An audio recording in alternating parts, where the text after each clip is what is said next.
It's May in Alabama, and we know it's a 20-month thing. As we're talking about high school football in the state of Alabama, you're looking at Jacksonville State University, Burgess Snow Field, as we get set for the 2016 Gridiron Challenge here over the next several days, and we are excited to be right here this evening. Tommy Wood along with John Holder as we get set for what we expect to be a great matchup to open things up tonight. We're talking Benjamin Russell and James Clemens, a couple of programs that, John, you and I feel are definitely on the rise. Absolutely. These are two teams last year that we could be talking about defending state champions. James Clemens in 7A only lost 2 games. They were 10-2. One of those losses in the 7A second round, that was to Spain Park. Spain Park went on to the state championship game, only lost by a couple of points to McGill-Toolen. And so they very easily could have won a state championship. And Ben Russell in the semifinals in 6A, they had eventual state champion Spanish Fort beaten. They were up 3 touchdowns, Tommy, and lost a heartbreaker, one of the more crushing losses in Ben Russell history, 31-27, again, against the team that went on and won a state championship. So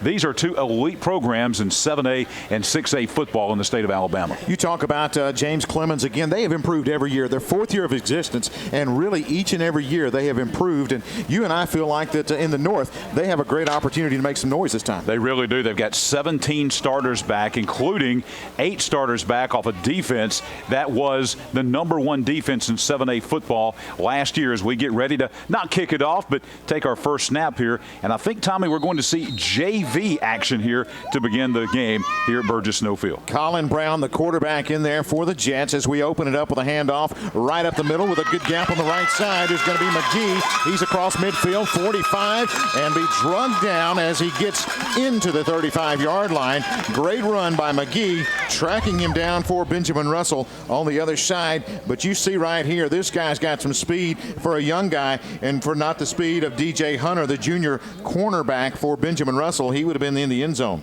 And we've got a little bit of no huddle here by James Clemens as they'll up tempo as they work inside the 35 of Ben Russell. Another snap, a give to the right side, a little gap again, and down to the 25-yard line. On the run that time, Cameron Cassidy, as he will take it into the 25, and that is good.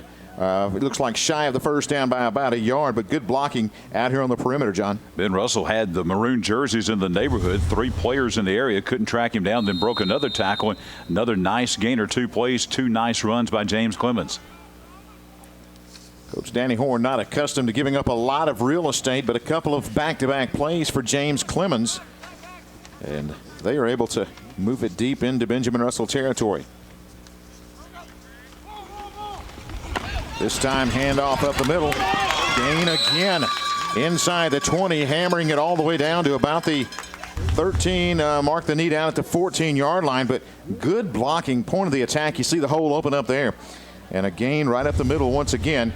On the run is Austin McGee. Running backs also doing a good job of breaking tackles, 2nd and 3rd effort to get some extra yards. And 3 plays, 3 runs, getting the chain gang set on the far side over there on the Ben Russell sideline. That's why we have the delay, but they are already in just 3 running plays inside the 15 of the Wildcats. Reese in there now at quarterback. He'll give up the middle again. Positive yardage to the 10-yard line. Gang tackling, you see there. Wildcats surround him and bring him down, but not before he reaches the 10-yard line. Another good run on the right side, and that is Austin McGee. Tom, of this, I think, shows the depth of talent both of these teams have. Keep in mind, these are the JV guys starting out, and we're seeing some pretty good football players right here in the JV part of this game. You're seeing a lot of these guys that would start for a lot of teams around the state. Good drive right off the get-go for James Clemens. Facing a 2nd down. Looks like about 6 to go. Needing to get inside the 5 for the first down. Quarterback keeper up the middle this time. He's got positive yardage. Got a first down to the 3-yard line. Jackson Reese, sophomore quarterback, 6 foot, 160 on the keeper. Look at him. Great job of reading his blocks there. He takes the hit, but keeps the legs churning. It's 1st and goal. Impressive drive to open it up by the Jets. That's a read option play, but I think that was a called quarterback play the entire time, as he really was not doing a very good job of faking. He intended to run the whole time. High snap. Handoff again up the middle. Down to the goal line, being stopped there. That's going to be McGee. It will bring up 2nd down and goal. The high snap kind of threw the timing off. And that's what we'd expect to see from a Ben Russell defense, from a Danny Horn defense, stiffening up close to the goal line. Made it just inside the one, but couldn't break the play. 2nd and goal to go. Hand off up the middle, touchdown. Power football all on the ground. And McGee goes in for the first points of the evening. Again, double team right there in the middle. And McGee just powers his way into the end zone. They brought in Malin Burns, 6 foot 230, and he had a key block there to open up the way. Pretty nice luxury when you got a 6 foot, 230-pound blocking back on your JV team. Not too bad. Those don't happen every day, but again, as he will pave the way. Extra point. Now we'll talk about some of the rules throughout the Gridiron Challenge. There will be no rush. Extra point here coming up. Low snap, and it'll be whistled dead.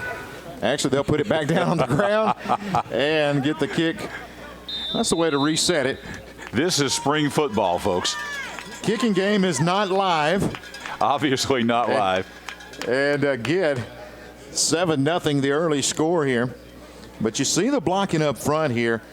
And that's something that, again, Coach Wade Waldrop has to be pleased with. The way his offensive line, again, as we said, these are the junior varsity guys, but they are getting on the defender and they are moving the feet, and they're getting some excellent push up front.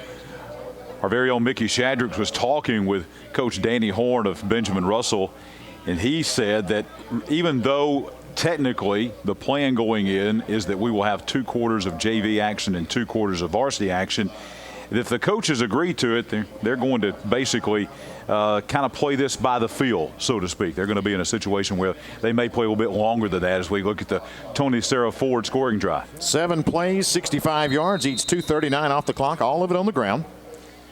James Clemens on the board. Benjamin Russell will take over. Cotney, the quarterback. He is a sophomore. He will take it, give it off up the middle. Not a whole lot there, out to about the 32-yard line. On the carry that time, Aaron Davis, sophomore tailback. And as we see in high school football, a lot of times now, Tommy, most folks are going to spread, no huddle, and Ben Russell really the same as James Clemens, no huddle, hurry up offense. Cotney with a shotgun look again. He'll take it. Again to the right side. Circling around. Out across the 35 and close to the 39-yard line is Aaron Davis once again. And I'll tell you, John, knowing Danny Horn like I do, if you had told me 10 years ago he would ever have 3 wide receivers in a game at the same time, I would have to say it would be the end of the game just trying to get a Hail Mary. You know, the great coaches, they adapt to the times through the years, and Danny Horn's done a great job of that. He won running the ball, and he's winning now, obviously, running and throwing the ball. Cotney goes back to Davis again. Davis waiting for a block, doesn't get much of one. He'll get back to the line of scrimmage, maybe fall forward for about a half yard, but it will bring up 4th down for the Wildcats. A little bit different for the Ben Russell JV this year. Last year in this same event, they played the Galesville High School varsity team, Galesville being a 1A school. So they go from playing a 1A varsity to now playing a 7A JV team. I think the 7A JV team is pretty doggone impressive. Got some beef up front. They will go for it here on 4th down. He gives it off to Davis right side. He's going to have to get around the corner and cannot do it. Jets will come up with a stop. Up to make the hit that time. It is Jalen Ware, chops him down. And that will stop him on 4th down. So this offense for James Clemens back on the field. Davis, a big guy, only a sophomore. And we've seen him turn the corner, and he's one of those guys that looks like if he can get going north and south, he can be a load. But that time he could not make it outside and turn the corner. And, hey, this is in a regular season, I'll guarantee you, Danny Horn's not going to go for it on 4th and 1 inside his own 40, but in a spring game, why not? But the result is, here comes James Clemens again. And offensively on fire the first drive. Handoff in the backfield. Good stop by the Wildcat defense that time. That is Kashari Ross, sophomore defensive end. He'll get the stop there, just able to corral. It looks like number 36 for James Clemens. We do not have him listed, and he will be stopped in the backfield. Brings up a 2nd down. And looks like 10 yards to go. Jackson Reese again. Left-hander launches it out there. Got his man open. And it was intended that time for Joseph Logan, but great hustle for Benjamin Russell, and that is Harrison able to get back and get a hand on it.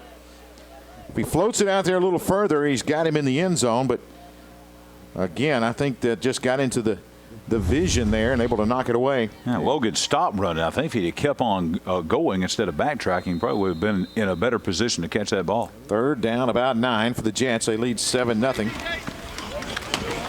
Handoff up the middle, not a whole lot there. Big hit on the line that time.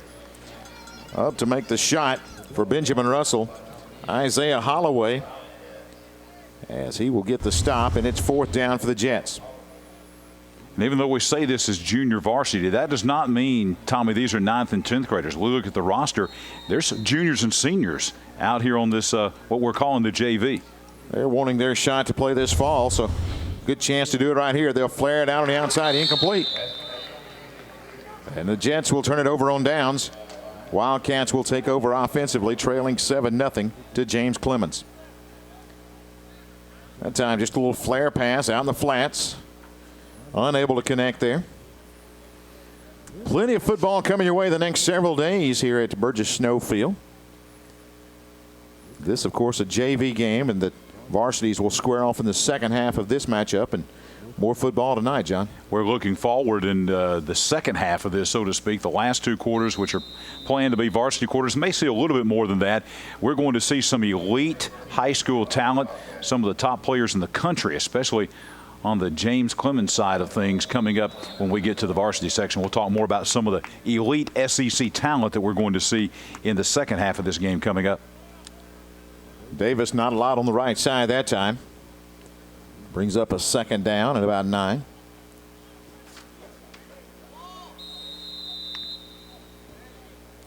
.95 for big defensive lineman for James Clemens. That's a good idea of what we're talking about. Not your typical JV player. He's a 6'1", 285-pound junior playing in the JV side of things at defensive line. Speed sweep to the right side, but again, James Clemens' defense up to the task on the stop that time. That is going to be Zach Hopkins. Danny Horn, what a career, John. 6 state titles as a head coach at Clay County. 28 years as a head coach. Career record 277-71. And I tell you what, we were talking earlier, more state titles than James Clemens has had in seasons. It's hard to believe he spent so much time down at Clay County that this upcoming season will be his 8th year already down at Alexander City. Throw out in the flats. Unable to hang on that time. It's going to bring up 3rd down now. Nearly intercepted. Ball comes out in his hands and almost went into the hand of the James Clemens defender there. And that was Darius Clark. Almost had a pick 6 for James Clemens. And this time we'll see a punt in the game. This is a good time to tell you about one of the rules here. The punts will be 35 yards. There is not going to be any live punting. We will have place kicks, and we will have not kickoffs, but we will have field goal and extra point attempts. Those will not be live, but we will not have punting in this particular weekend. We will have basically the ball, if you elect to punt, to go 35 yards down the field. So they measured the 35, and this will be the 3rd possession now, Tommy, coming up for the James Clemens Jets. They'll take over after the mark-off at about the 37-yard line. Again, the quarterback, Jackson Reese, sophomore, 6 foot, 160. He will operate from the shotgun again. Gives it on the left side. Good stop out there on the boundary. That's the Wildcat defense that you're used to seeing. Big hit out there by Craig Abercrombie, a junior. Have him listed as a tailback, but in the secondary, he'll step up and put a pop on you as well. One thing I've noticed about both of these teams, Tommy, defensively, very good open field tackling. Even in the JV, you think these guys might not be as fundamentally sound, but very good open field tackling we've seen here in this first quarter. That'll move it back inside the 35 at about the 34-yard line. Fake handoff, quarterback has it, bobbles it momentarily, but get back to the original line of scrimmage. That time Reese, after the fake, sees the hole, and for a moment there looked like he was going to lay it on the ground, but able to recapture the pigskin and get back to the line of scrimmage. Brings up a 3rd and 10. 7-0 our score. James Clemens on top of Benjamin Russell. First period drawing to a close here with 37 seconds left. Going to look down the middle. Good throw, but unable to bring it in. Had his man out there, Joseph Logan, across the middle. Through the hands. I'll tell you what, you're looking at a good arm for Reese there. And Logan able to pull in there. Logan's 6'2", 205 and an upcoming senior. And one of the things that Coach Horn talked with Mickey about was the fact that they may mix in some JV and varsity. So I think the deeper that we get into this game, maybe in this quarter, and he mentioned that they may actually play the varsity a little bit more than 2 quarters. So once this quarter's over and we get into quarter number 2, we may see more of those varsity guys get mixed in with the JV. And maybe toward the end of this next quarter coming up, we may be into all varsity. Well, and that's the thing about it is you're looking at, 2 programs where you've got to work and you've got to show what you can do in order to play on a Friday night in September and October. So a lot of these young men right here know that they get the opportunity to play here at Burgess Snowfield and a chance to, get on the film and a possibility of earning some playing time this fall. But it also shows these coaches some things that some guys have to work on between now and fall practice. Cotney again. This time Cotney keeps, tries to go outside. He'll be tracked down at the line, falls forward to the 30-yard line. Brings up a second, and we'll call it a long 8 to go. One of the things that Coach Horn said last year when they played the Galesville varsity is we call it JV, but in essence, these may just be second-team players. Maybe just non-starters is really maybe the more appropriate term. You see the clock rolling down here. Going to have to hurry to get this one off. Cotney gets the snap, goes in the flats. Going to be low, and they'll say the catch is made across the 30 at the 31-yard line. And that should wind up the first period.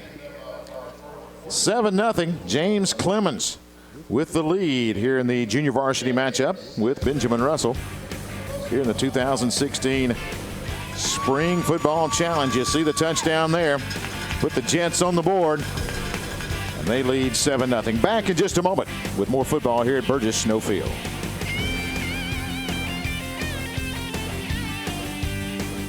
Calhoun County Commission, made up of J.D. Hess, Tim Hodges, Fred Wilson, Don Hudson, and Lee Patterson, ask you to take a look at what Calhoun County has to offer. With our beautiful parks, neighborhoods, recreational facilities, historic sites, and museums, our citizens enjoy a high quality of life and strongly supports the arts. If you're considering expanding or starting a new business, take a look at what Calhoun County has to offer. You'll be glad you did.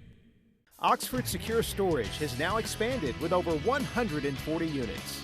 Oxford Secure Storage now has the largest selection of climate-controlled units in the area. All sizes, both climate and non-climate controlled units, are available with state-of-the-art amenities. All access ways are paved and under 24-hour high-tech surveillance. Our friendly and knowledgeable staff will help you through the entire rental process. Come see for yourself the extra measures Oxford Secure Storage takes for your security. The Calhoun County Commission, made up of 7-0 your score. The James Clemens Jets with the lead over Benjamin Russell after the first period. And John, the initial drive was straight down the field for the Jets, but since then both defenses have really stepped up here in this first half. Seeing a lot of second-team players. We just noticed at the end of the quarter what we assume are going to be the starters for Benjamin Russell. They had been sitting up in the stands on the far side. They now have gone into the dressing room. We're playing 2 8-minute quarters initially. These will be second team or JV quarters, and then we'll have 2 quarters of a regular 12-minute varsity coming up after this. Cotney with a shotgun look.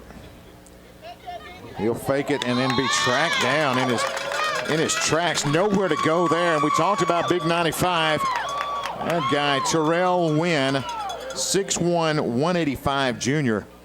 And he came off the block that time and wreaking havoc in the backfield. How many football teams, forget classification, how many high school football teams in Alabama would like to have Terrell Wynn where he would be a star? Absolutely. I think that tells you where James Clemens' program is right now when this guy's a second-team guy. Cotney again. On 3rd and long, gives to Davis left side. He'll try to find some running room. Good cut back there. But Wynn making a good move down the line and able to bring him in. You see the great cutback right there. Had a wall of blockers, cuts it back, slips through a defender, but Wynn right on his back will bring him down. And now it's 3rd down. We'll call it about 8.5 to go for this Wildcat offense. They've really had their struggles here in this ball game in moving the football. They'll try to get the set here again. Cotney hands it off on the speed sweep. This way, nothing. I'll tell you what, this Jets defense, they came to play, and they have really fundamentally, that's Zach Hopkins on the stop there. 5'10", 175. Look how he reads, gets on the outside, gets the leverage, and just grabs the legs and waits on a defender to help him out. And again, a great play by this defense. We talked about how good the open field tackling was, and you can hear the James Clemens fans. They brought the cowbells all the way down here from Madison. It is amazing. This team last year playing at the highest level of football in this state at 7A and against some very explosive offenses like Gadsden City and Bob Jones and folks like that. And they only gave up an average of 8 points per game, led 7A last year, the entire state of 7A football in defense as far as points allowed per game. And judging from what we've seen from the second teamers, and they've got 17 starters back off the first team, this may very well be the #1 defense in the state again in 7A. They are going to be very tough. And you see some of these guys that we've seen here in the first half that could easily step in and make some noise in 7A. They are an impressive group defensively especially. 1st down and 10 now for James Clemens. Quick hitch on the outside. Catch is made. Positive yardage to the 40. 45. Slips a tackle. Out to midfield. That time just a little bubble screen out there to Cassidy. And he'll turn it up. Gets a good block on the outside. And as he cuts it across to midfield, gain of a 1st down by the Jets. Cassidy shedding a couple of tacklers there. That's one thing we've seen on the offensive side for James Clemens. Running backs and wide receivers usually not going down on that first contact. 1st down and 10. They'll try it to the other side, but it's picked off. Going the other way. On the run is going to be Hurd. He's at the 10. Going to be tracked down, but he'll fall into the end zone. And that is a Wildcat touchdown.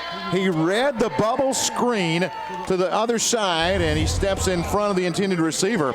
And you see Hurd on the pick 6 for the Wildcats. Nasia Hurd didn't look like he was going to make it all the way to the end zone, but he had enough momentum to get across the goal line and get a touchdown to tie this thing up for Ben Russell.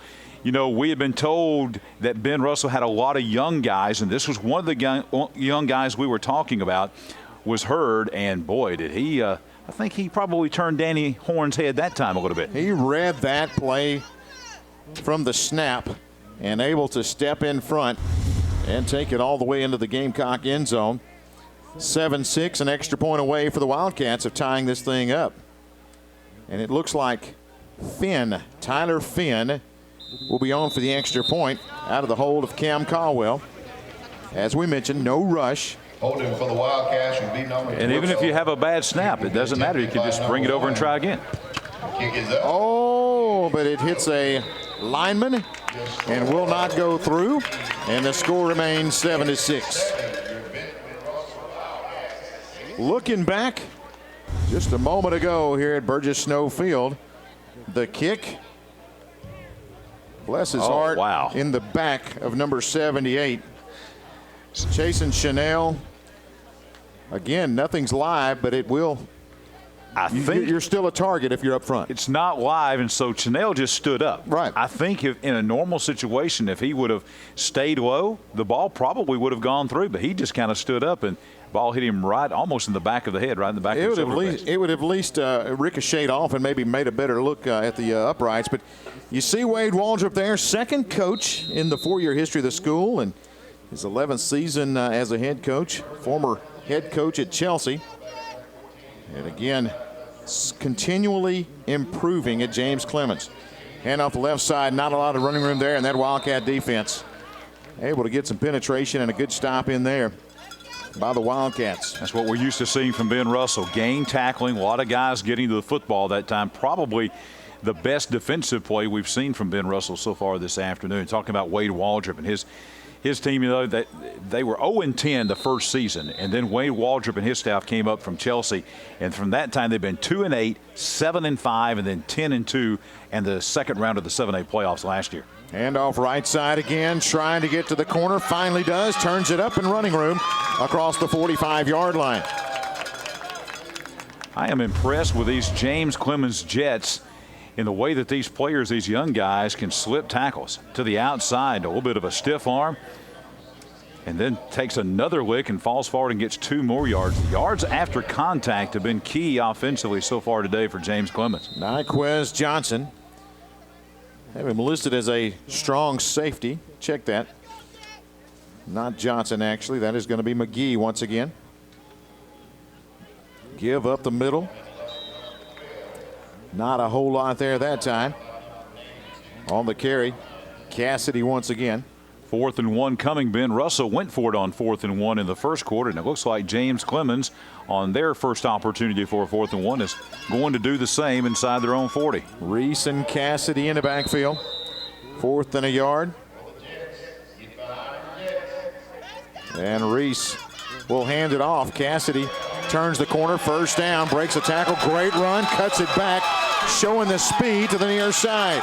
Cassidy, 20, 15, 10, getting to the corner, and he'll dive into the end zone for another Jets score. That's a big-time run by Cassidy that time.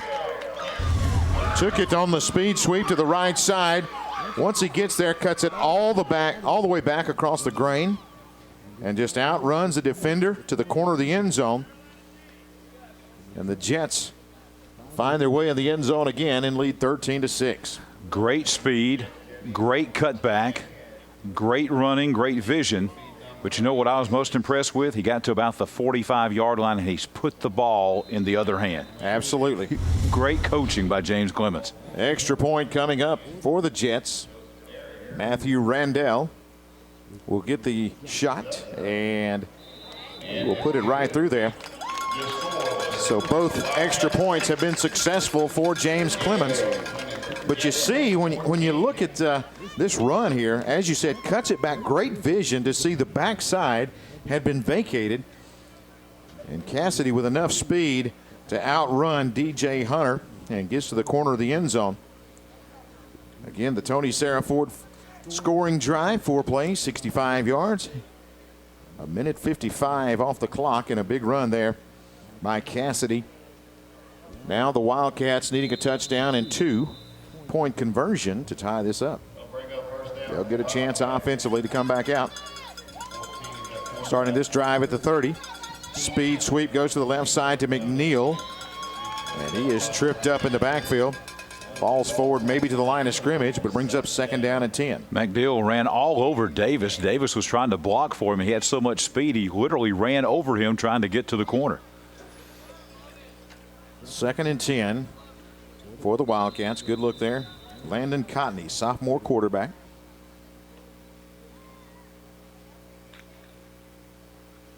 And 2nd and long. He'll give it off left side again. Trying that speed sweep, and there's not a lot doing that time for Davis as he tried to get to the corner. And this James Clemens defense really stepping it up.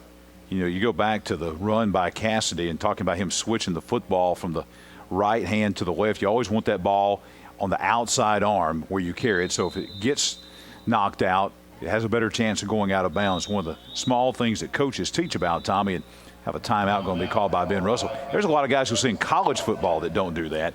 And he had the presence of mind. Instead of getting excited, you know, you get this open green field in front of you, your eyes get big. First thing he did, which is why I say great coaching, he turned that ball from the right hand to the left hand. It was almost an automatic, as if they had practiced that one. I'm sure they have. Just really good coaching there by Coach Waldrop and his staff up at James Clemens. Good look at both the coaches there. Danny Horn, 277 and 71 in his high school coaching career. Again, his 28th season, as you see him in the middle of the huddle there trying to get everything situated. But his teams over the years, John, really based on defense. And you're going to see a lot of that here as we get the varsities back out there. But transitioning to more of an offensive-minded coaches over the last few years, and Coach Danny Horn's done a great job of really buying into that and able to open things up. You know, Hall of Fame coach and, you know, a guy that will go down in history regardless. They may become the biggest offensive juggernaut the state's ever seen over the next several years, but he's going to go down. His calling card is going to be on defense.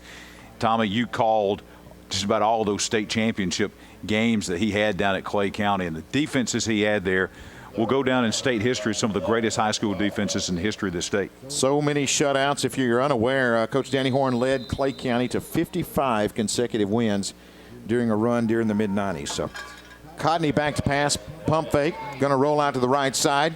Got some trouble. He's going to throw it out of bounds. Just got rid of that one. But 55 consecutive wins, longest in state history.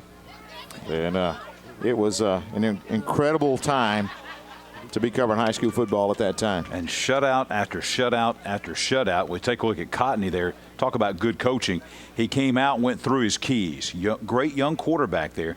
Good coaching again. Went through all his keys, looked at one receiver, looked at his outlet receiver. Nobody was open. Threw it out of bounds. Exactly what you're coached to do. So good coaching on both sides here with these young players this afternoon. And I think that's what you just saw Horn tell him as he walked off.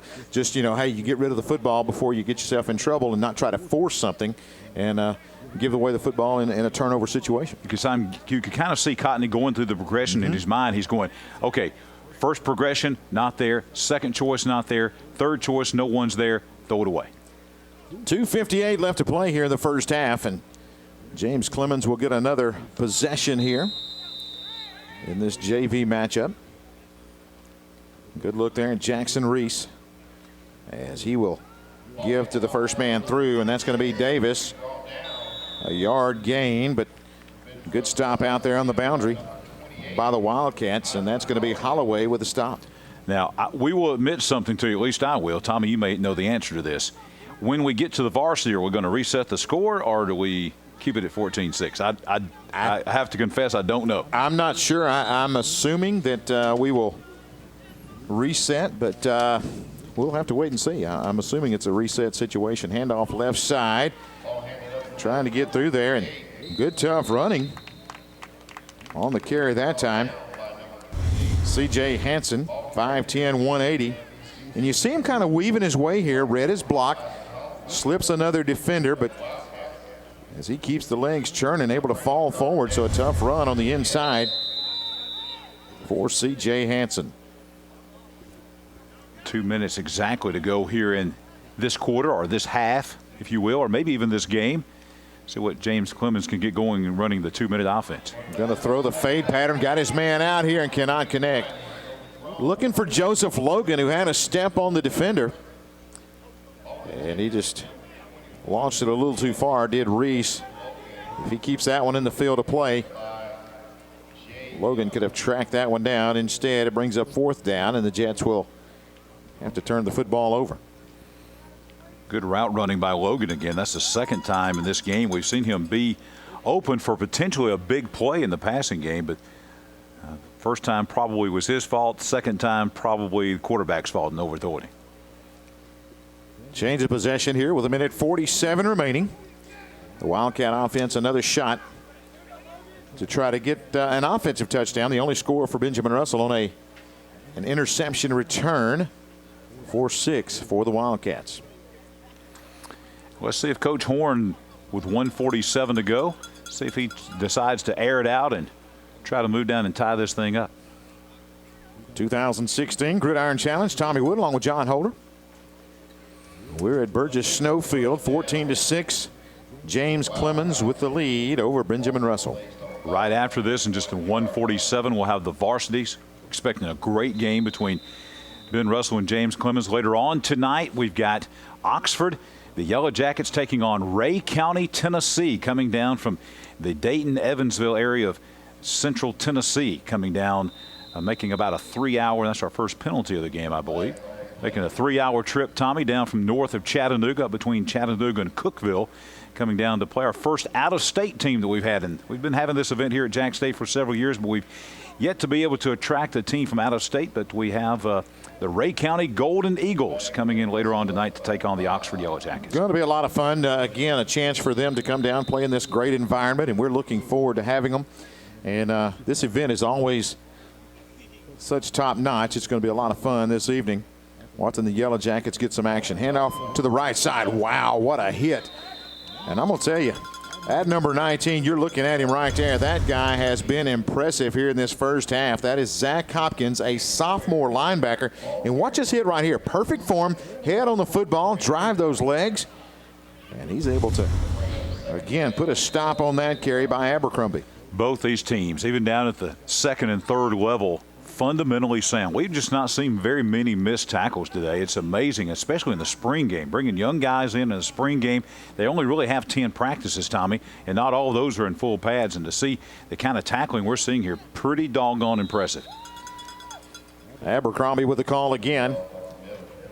Able to weave his way out to the 20-yard line.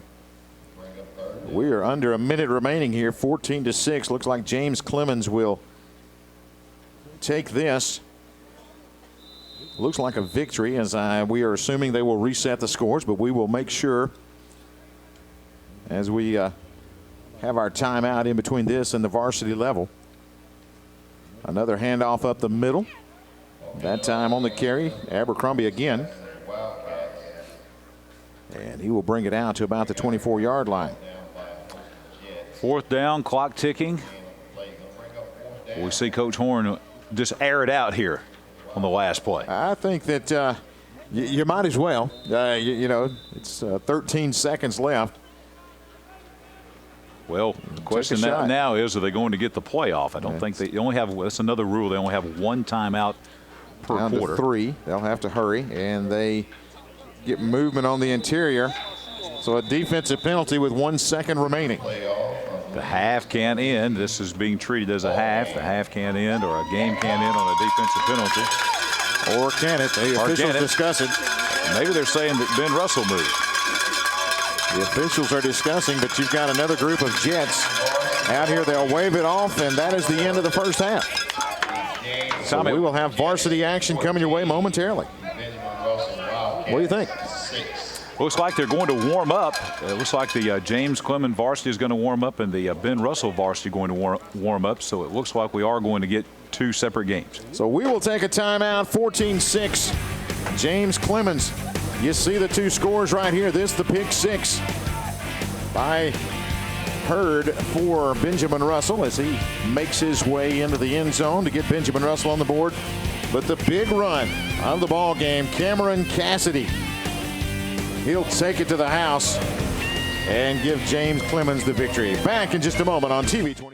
Calhoun County Commission, made up of J.D. Hess, Tim Hodges, Fred Wilson, Don Hudson, and Lee Patterson, ask you to take a look at what Calhoun County has to offer. With our beautiful parks, neighborhoods, recreational facilities, historic sites, and museums, our citizens enjoy a high quality of life and strongly supports the arts. If you're considering expanding or starting a new business, take a look at what Calhoun County has to offer. You'll be glad you did.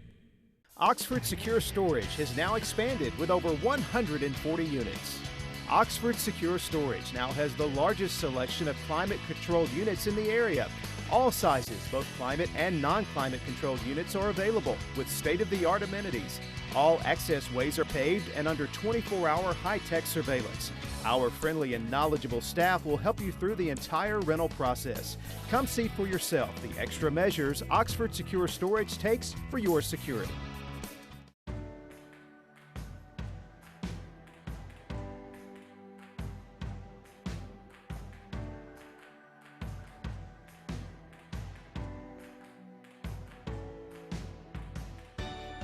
It's time you got a car as reliable as you are. And America's First has made that more possible than you might think.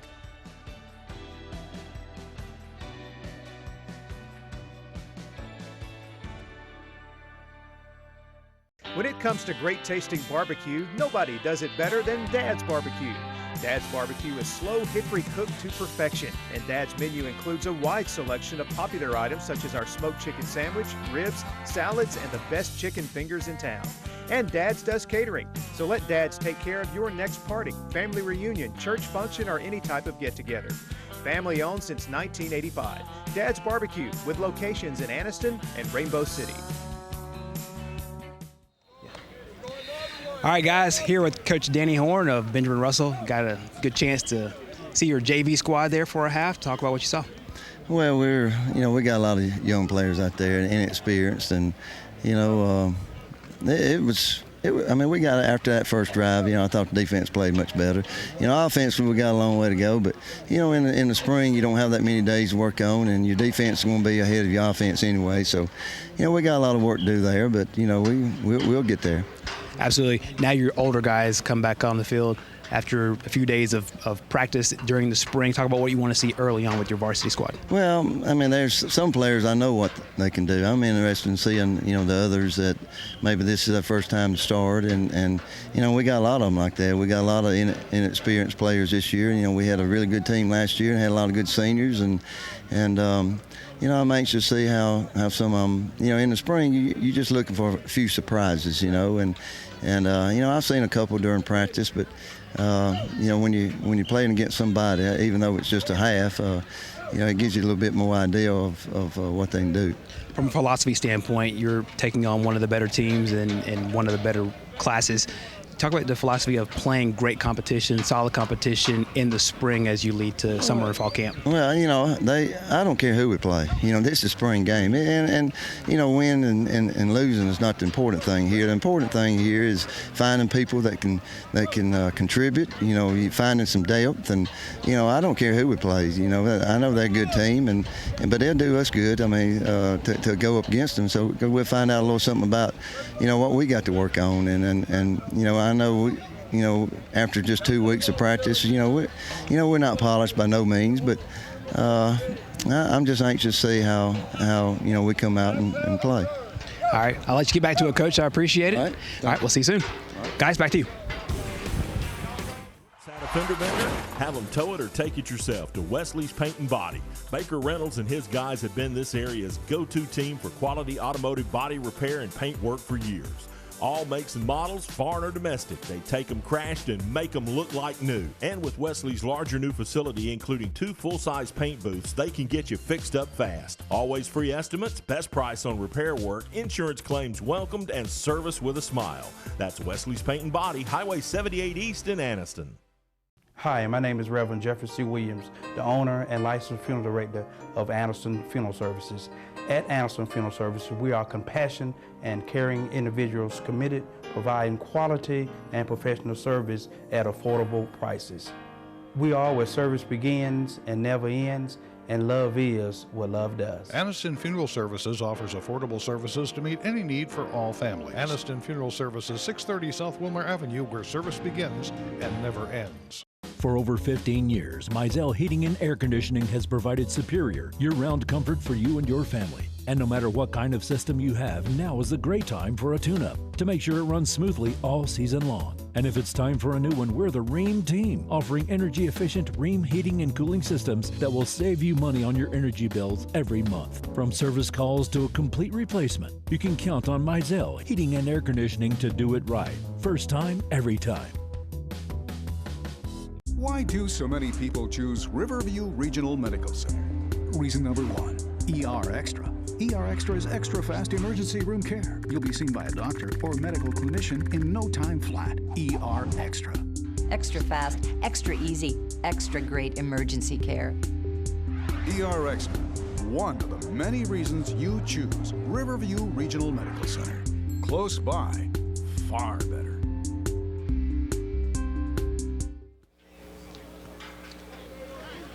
You see the Wildcats of Benjamin Russell, the Jets of James Clemens getting ready for a varsity matchup here. This is the 2016 Gridiron Challenge. Tommy Wood along with John Holders. We get the stage set for this matchup. John, we have been really looking forward to this matchup. This should be a dandy.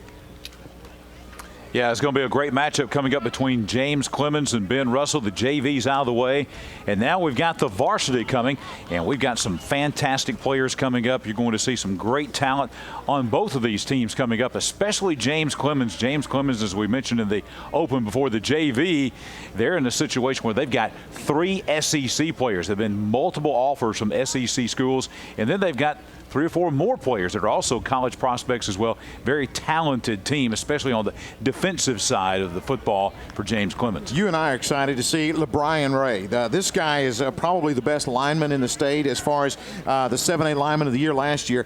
He's having offers from everywhere. Yeah, 6'4", about 270 pounds, has great closing speed. That's the difference. He's a 4-star athlete, probably going to be a 5-star, already rated as the number 45 player in America, regardless of position, and he's one of those very special players and a guy that I was watching some video of today. A tremendous high school football player. You know, and you talk about the James Clemens defense last year, only giving up about 8 points a ball game. You got another guy there, Monty Rice, who's a linebacker, 6'1", 227, second-team All-State. He has numerous offers as well, including Alabama, Auburn, Georgia, and South Carolina. So this guy can get it done as well. That's when you know you've got a great defense, when you have those two. Absolutely. That's one of those teams that one of the players we're going to be looking at. And then they've also got a great, as we mentioned, Ryan Ray, also Monty Rice at linebacker, Kareem McDonald at defensive back, another guy that we'll be talking a lot about. And they're going to have to try to stop one of the best running backs in the state on the other side of things for Benjamin Russell. You know, N'Kobe Maxwell really came out of nowhere last year to really turn the heads of a lot of folks. 5'7", 196, not that big, but I'm going to tell you something. He's got a low center of gravity. He is a tough inside runner, but if he gets it outside, he can turn on the afterburners. Let's give you this stat. Had over 30 carries for 250 yards in the state semifinals in 6A against Spanish Fort.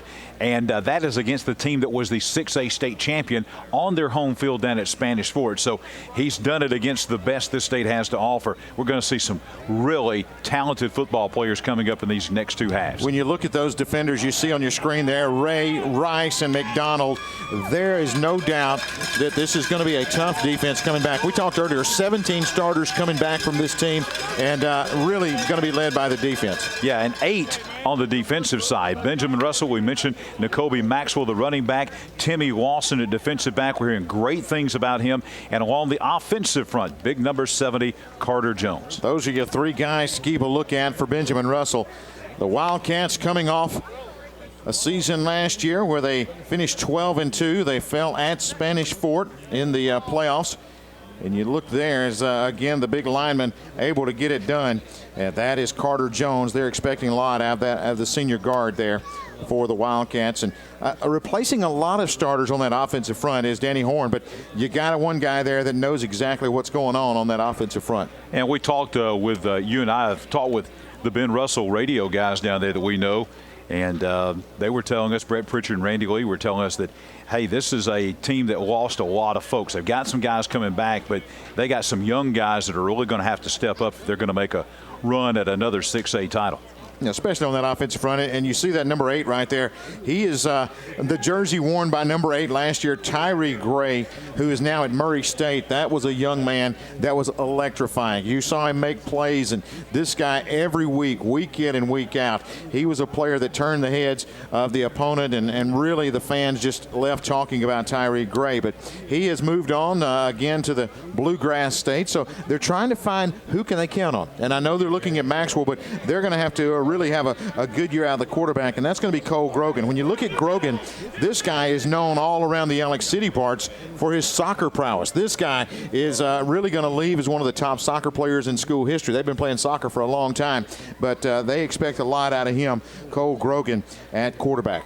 As we go into this next set of quarters, we'll have 2. These will be 12-minute quarters. The JV were 8-minute quarters. This will be your normal high school 12-minute quarters, and this will be the starters. We're done with the second-teamers and JVs. This will be the starters. And from Danny Horn talking with our Mickey Shadricks before the game, it looks like they're going to maybe play this entire 2 halves here with varsity. So we're going to have one-on-ones here, and I'm really excited to see some of these players that I've been hearing about for the last several months. Since the last signing day in February, the way our society is, you're always looking ahead to what's coming next. And these are 3 players, especially from James Clemens, that I've been hearing about for the last 3 or 4 months. Jeremy Pruitt in the house here at Burgess Snowfield, and he knows a little something about defense. And I'm going to tell you, he's going to see a lot of great defenders in this ball game, especially, as you mentioned, James Clemens, as they have some outstanding football players on the defensive side of the football. But they'll take over offensively to open it up. Will the Jets, and they will go from right to left here as we open up. And as we were wondering, it looks as if they will reset the scoreboard with zeros on both sides. So we'll start afresh here as the Jets will take over offensively. We'll take a look at their starters here momentarily. Jackson Nolan going to be the quarterback. Back behind him is Devin Atkinson, who is also an outstanding athlete. He'll get the call on the left side. In trouble in the backfield. Wildcats are there, and they'll track him down. Going to be a loss on the play of about 5 yards. Talk about defense. How about Ty Harvey, junior outside linebacker, getting the penetration that time. A host of maroon jerseys back there. And we talked about the James Clemens defense. There's a loss of 5 right off the bat by the Ben Russell D. Nolan again with Atkinson behind him. Split outs either way. 2nd and long. Atkinson gets the call again. Left side, cuts it back, and we'll get it back close to the 30-yard line. But a big pop over here by Benjamin Russell, and that is going to be by Jacoby Lawson, the senior inside linebacker. That time, some good penetration by Ben Russell again. It was the defensive lineman Quinn Jones, a senior, with the penetration that time, forcing the ball to the outside. 3rd down for the Jets. Nolan, quarterback, got 3 wide outs to his right. Go with a long snap count. Going to get movement on the interior. Looks like the Wildcats step into the neutral zone. And that's going to be Quinn Jones, the senior. A little eager to get into the offensive backfield. Instead, it will cost the Wildcats 5 and make it 3rd down. Looks like about 5.5 to go. Jones a little too eager that time. Has a quick first step into the neutral zone, and that's our first penalty of this game. So a more manageable 3rd and a short 6 now for the Jets. As Nolan has Atkinson back behind him. He will roll right, throw it in the flats. A catch is made. Turning it upfield, getting close to 1st down yardage. Looks like he'll be stopped shy on the catch out there. Tarola Walker, as he just catches it in the flats, but a good open field tackle once again. That is Darius Jackson with a stop. It's 4th and short. So we may measure for this, and Darius Jackson, you mentioned a great open field tackle, and they're going to say now 1st down. They're going to mark the ball at the 40-yard line. Looked like he was going to be a little bit shy, but now they're saying 1st down, and the referee is calling to move the chains over there. But nonetheless, still a great open field tackle by Jackson to almost a 4th down. If you think it's fall, is Danny Horn this calm over there after that spot? Handoff faked up the right side. It's Nolan, got 5 yards, and he'll bring it out to about the 47-yard line. A little zone read play, and Nolan able to get positive yardage, gain of about 8.5. You see right here the defense following Maxwell, or check that, following Atkinson, and leaving Nolan alone to grab about an 8-yard gain. So the Jets on the move here. Nice pickup on 1st down. Same play. This time the give is to Atkinson. Dips inside, tries to go outside, and they'll track him down. Tommy, you and I have watched Ben Russell year after year after year, and you are not going to pop outside against these guys and pick up anything. They have so much defensive team speed. One of the things Danny Horn does, he puts great athletes on that defensive side of the ball, and you are going to play a losing game if you try to bounce outside and pick up anything against these guys. Great pursuit that time by the defensive front. Good stop by Jackson again. 3rd and short. Up the middle, hitting the backfield, not going to get there. That time the Wildcats up to the charge, and a good hit there. You see number 48. A big stop on the inside, and that is by Jordan Slaughter, the senior linebacker.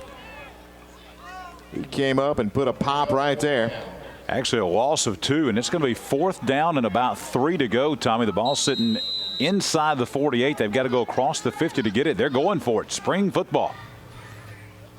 Nolan, 4th down rather. as he'll take it, fake it, goes left side, finds a gap, got his first down and more to the 45 before he's belted right there. But it's good for a James Clemens first down. Allen doing a good job that time. Great blocking up front. Look at that wall of white jerseys sealing off the interior of that Ben Russell front. And good running room there to pick up the first down. 5'11", 180, and able to scamper through and rattle the chains here for James Clemens. First down at 10. A little confusion. Atkinson gets the keep, and he'll fall forward for about 1.5 yards. That time, just a little bit of indecision there on whether to take or give. But Atkinson finally able to pull it away and fall forward for 1 yard. Jeremy Pruitt and everybody else, they're enjoying this a little bit, but I think everybody's ready to see the James Clemens defense and see those big studs on their side. Nolan loads up the shotgun, empty set behind him, throws it in the flats. The catch is made. On the catch into the looks like about the 36-yard line. That's going to be McGee. We saw him in the first half of the JV at a tailback. And looks like, again, he is the backup here. And he is in for Atkinson in that offensive set. He's a rising sophomore, so he's still in the 9th grade. Good-looking little wide receiver here on the near side. 5'10", 170. Good size for a freshman as well. He'll get the call. Hit, but falls forward inside the 35. Takes a pop. But he will able to fall forward close to a first down. And they will go with the spot. It is squarely on the 34. And the officials. The marker is on the 34, and they're going to say first down. So we thought the last couple of times there might be a measurement, but the officials looking over there and saying first down. So you have to be impressed with James Clemens' third down conversion rates. They have been very efficient on this drive of converting those third and short situations. Not getting it by much, but able to achieve the first down. Movement again in the interior. Wildcats jump again. That'll cost them 5. Jordan Slaughter. And defensive end goes into the neutral zone. So they will bring up, actually they will say James Clemens moved. So the Jets will move it back 5, brings up a 1st and 15. This is a very time-consuming drive as well. 7:35 to go. James Clemens has had the ball this entire quarter. We're approaching the halfway mark of this quarter, and they have been on this drive and still almost at the 40-yard line. Nolan with a shotgun. He'll take it, step back, bubble screen to the near side, got a block, 35, down to the 30-yard line. That's Emmanuel Wilder. They're expecting a good year out of him as he will take the bubble screen and move it inside the 30 to about the 29-yard line. Wilder's one of 4 guys on this team have started for all 3 years. This will be their 4th year coming up of starters. And Coach Wade Waldrop talking about how major they are to this program, have been to this program. John Jenkins, Jeremy Garth, with Brian Ray, who we'll see on defense, the big star, and Emmanuel Wilder, all coming into their 4th year as starters. So they've seen it all. They've seen it when they were losing and then have a prayer, and now they've seen it when they've competed with the very best in the state. They've been foundations, as Coach Waldrop said, of this program over the last 3 years. Illegal formation against the Jets will bring that great run back. So now Nolan will take it. He'll keep it right side, hit the backfield. There's that Wildcat defense on the stop that time. Good play by number 8, Latravius Gray, the junior, able to get the stop there. So last year it was Tyree Gray wearing number 8 at quarterback. This year the linebacker Latravius Gray. Second down for Nolan as wideouts are all over the field. He'll throw it in the flats, and a good hit out here. The pass intended out here for Atkinson, but up to jar the football loose is Miles Whetstone, the junior. You see right here, he arrives at just the right time. Nolan's pass right on the money. A little high there, but Whetstone able to jar the football loose, brings up 3rd down. 3rd down, and it looks like about 21, Tommy. They're at the 47, and they've got to go down to make that the 24. Make that about 23 yards to get this first. Nolan with a shotgun look, 3rd down and long. He'll take it, keep it, then be dropped as he falls forward to the 48-yard line. He and Atkinson not on the same page there. Tried to pull it. They trip up and hit the deck, and now it is 4th down. James Clemens will have to punt the football away. They'll move it forward, as we said, 35 yards downfield. That is some of the spring rules, but actually looks like they are going to move that one. So the Wildcat offense will take over. We'll get a quick look at this defense for James Clemens. We've heard a lot about it. And the ball will be put at about the 20-yard line. As we mentioned, players to watch for James Clemens. At number 1, you can tell LeBrian Ray, a star. He is going to be fun to watch, folks. Ray, and then you got Monty Rice and Kareem McDonald. And you know, talking about Alabama defensive coordinator Jeremy Pruitt, he had to begin to wonder, did I come all the way from Tuscaloosa to even see these guys the way James Clemens controlled the ball in offense? But now he'll get a shot at looking at these guys. Grogan to Maxwell. Maxwell able to fall forward across the 20 to the 21-yard line, so a gain of a yard. And just as advertised on the stop, LeBrian Ray able to follow down the line of scrimmage, gain of 1 for the Wildcats. As we mentioned, Maxwell over 1,500 yards last year. Last time out, over 250 against the Toros of Spanish Fort. So this guy can get it done. 2nd down, about 8. It's Maxwell again, gets the fake. Grogan finds a little gap. He will try to drive out to the 25, but he's going to be driven back. Good stop in there, and that is going to be Joseph Price leading the way for the Jets. If you're wanting to keep up with these big 3 SEC prospects for James Clemens, Ray is number 1, Rice is number 4, and McDonald is number 6. McDonald the safety, Rice the middle linebacker, and Ray at defensive end. Cole Grogan, you see them there at quarterback for the Wildcats. He'll give to Maxwell right side, and the defense all over it, led by McDonald, number 6, as he is up to make the stop.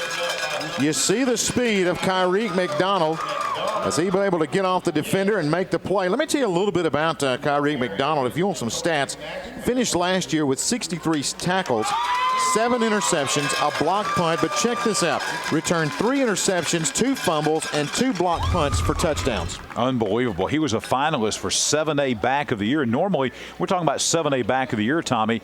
That's normally the offensive guys. This is a defensive back up for 7A finalists for Back of the Year, and he is being recruited 5'11", 190. He'll be a senior. He's being recruited by Mississippi State, Florida State, Cincinnati, Purdue, Vanderbilt. I think Mississippi State was actually the school that first gave him his first scholarship offer. So this is a guy, an SEC big-time Division I prospect at safety for James Clemens. Also, Bobby Petrino of Louisville with a late push has the lead right now for Kyreek McDonald from all indications. Handoff. Atkinson slips a defender. Midfield 45. He'll take it to the 42-yard line. Shoestring tackle that time by Timmy Lawson. If not for that, Atkinson still running. Lawson going to be a fantastic defensive back. We'll probably see him play in college football too for Ben Russell. If not for that shoestring tackle that you mentioned, that's a touchdown for James Clemens. You see the clock there, 4:49 remaining here in this first period. It's Atkinson again, steps outside, cuts it back. He'll go to the 35. He's able to bounce it out, pick up about 7. You see he just froze a defender right there with a little dead leg, and he goes by Harvey. Ty Harvey unable to bring him in. So moving it down to the 35-yard line. James Clemens on the move again. Nolan's got it. Gives it off again. Atkinson with a big hole. 25, 20-yard line. Atkinson splits defenders and will take it inside the 15 And he gets us all the way down to the 12-yard line. Seems like Atkinson and this James Clemens team, they have found something, Tommy, over here on this left side of the Ben Russell defense. That's where they've made their bread and butter. Not really getting anything done on that right side, but this drive in particular, they're running over here to this left side, and they found some running room, and they've had a couple of big plays on this drive to take it down almost to inside the 10-yard line. Atkinson, honorable mention All-State last year. 1,360 yards and 11 scores. This guy's quite a running back in his own right. Back in there is McGee. He'll get the call. Back to the line of scrimmage, but the Wildcat defense comes up with a stop there. A lot of talent on the field here, John. Well, this is what we've been waiting on, and I'm sure that we see not only Jeremy Pruitt from Alabama, but there, and maybe Gerhard can let us know about this, but I know he's been on the sidelines, but we've got a lot of other, it looks like, college coaches that are here as well. That's one of the things we've seen in this event over the last 2 or 3 years is college coaches can come here and see a number of players over a 2 or 3 day period. Nolan slips out, throws it toward the end zone, unable to connect there. Trying to hook up with Jalen Ware. Unable to make the connection, so it's 3rd down at about 9. Just around the 10-yard line for this Jets offense. James Clemens has controlled this game. They've moved the football, Tommy, time of possession squarely in the favor of James Clemens, but they have yet to score any points as of yet against this stout Ben Russell D. Big 3rd down play here. Got to look momentarily at Jalen Ware, 5'10", 170, sophomore. Good looking athlete on the outside there. 3rd down at about 9.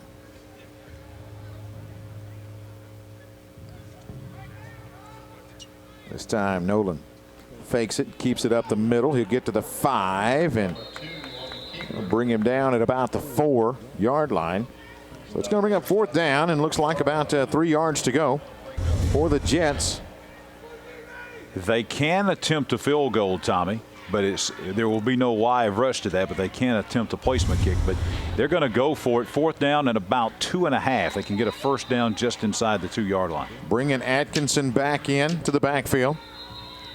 And a little confusion there. Wildcats didn't have the personnel on there. They were going to have to call a timeout there and make sure they get everything set here with 3 minutes remaining here in this first period. And that shows you right there, just because Danny Horn of Ben Russell said, I don't care who we play, it's a spring game, don't interpret that as that I don't want to win. Right. He said, it doesn't matter if we win or lose, but don't interpret that as I don't necessarily saying I don't want to win.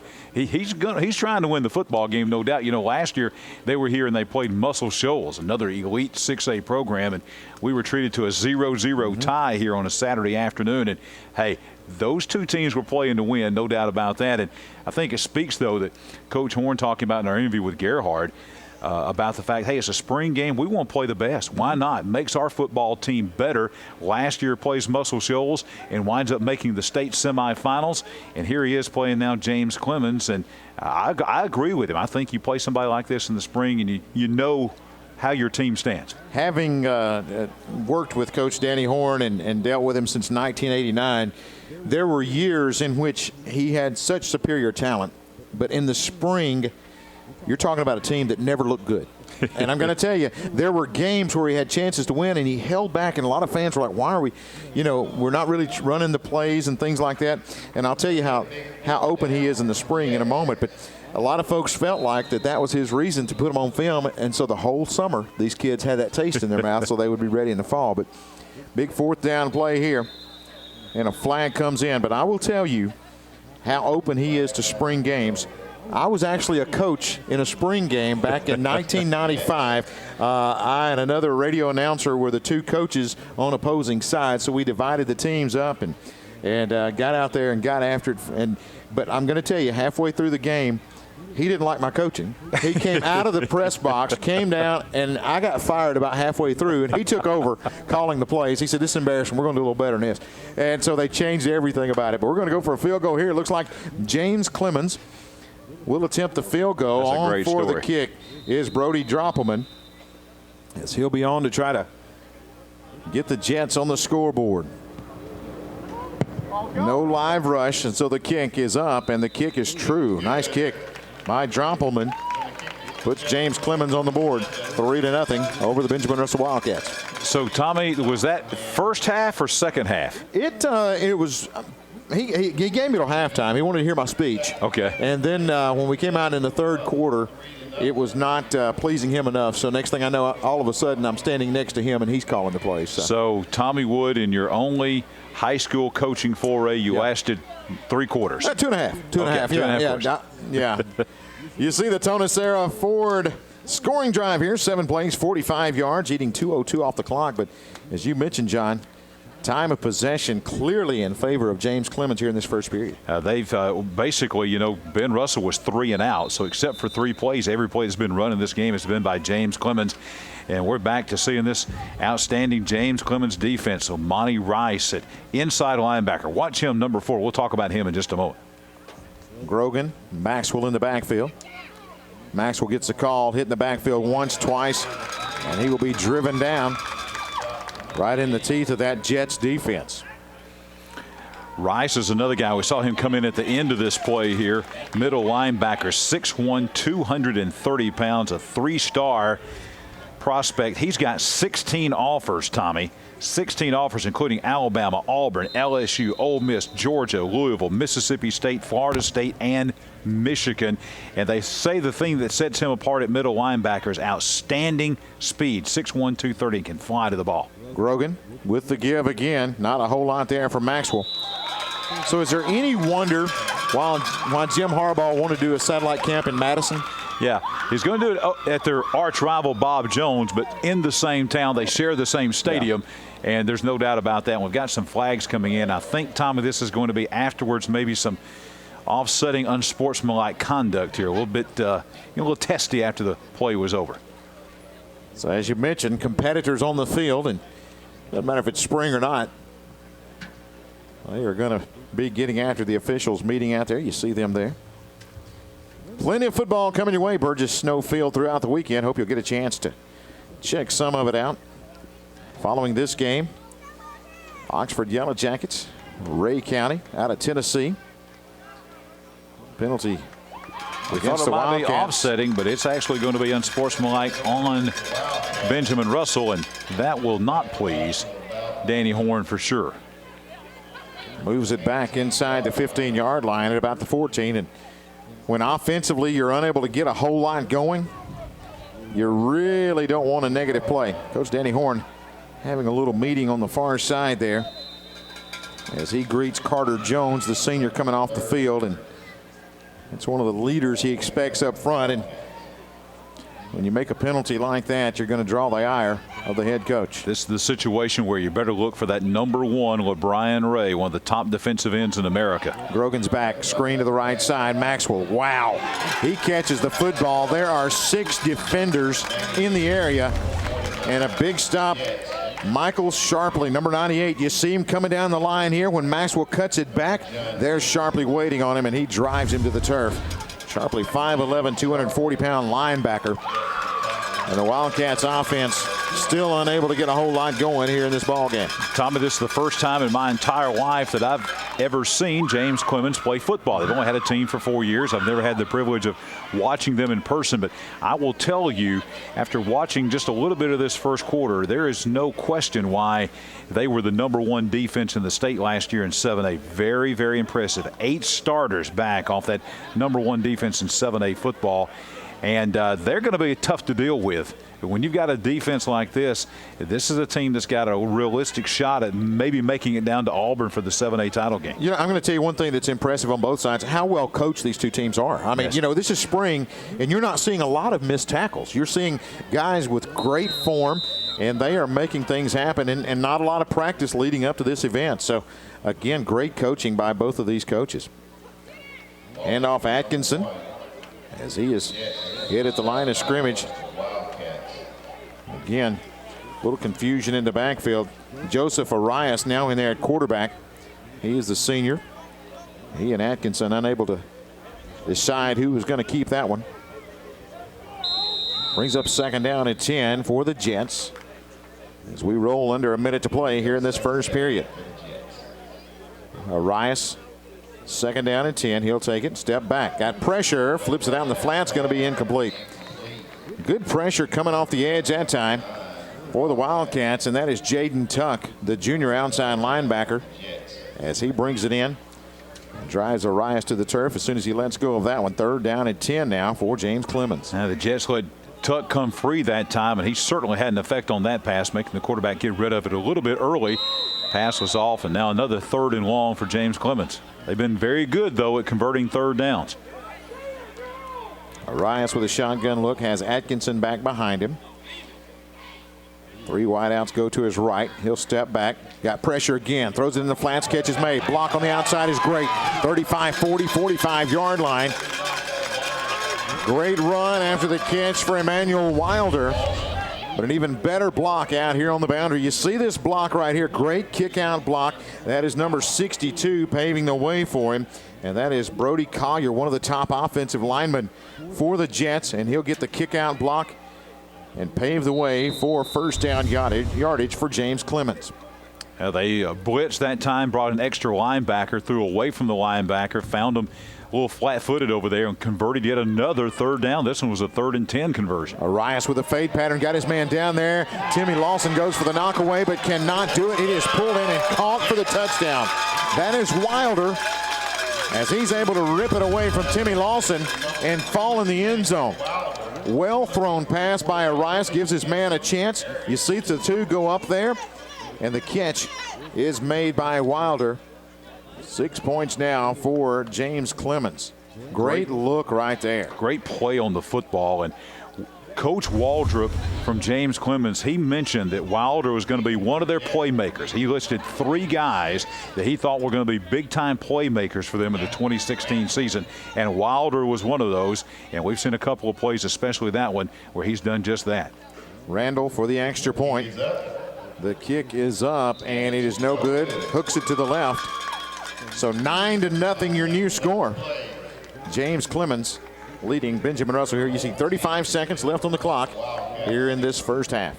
2 12-minute quarters, but really, Tommy, I think we could use the terminology 2 12-minute halves, right? Because I think that's the way they're going to do that. There'll be a break between, just a short break, about a 2-minute break, and then they'll begin actually change possessions over, just like you would in a half. So that's the way we're going to play this. Tony Sarah Ford scoring drive, 4 plays, 49 yards. Of course, the big pass from Arias to the end zone to Wilder. The big points there. 50 seconds off the clock. Quick hitting drive for James Clemens. And the Jets lead by a score of 9-0. So the James Clemens fans there taking in the festivities here at Burgess Snowfield. Cole Grogan in there at quarterback. Grogan making the move from wide receiver to quarterback this year. He'll give it to Maxwell there. And Nakobe Maxwell out to about the 33-yard line. You have to wonder, as good as this Jets defense is a 2-score lead, that might be enough for them, as impressive as their defense has been. Wildcats going to have to hurry to get another one off here.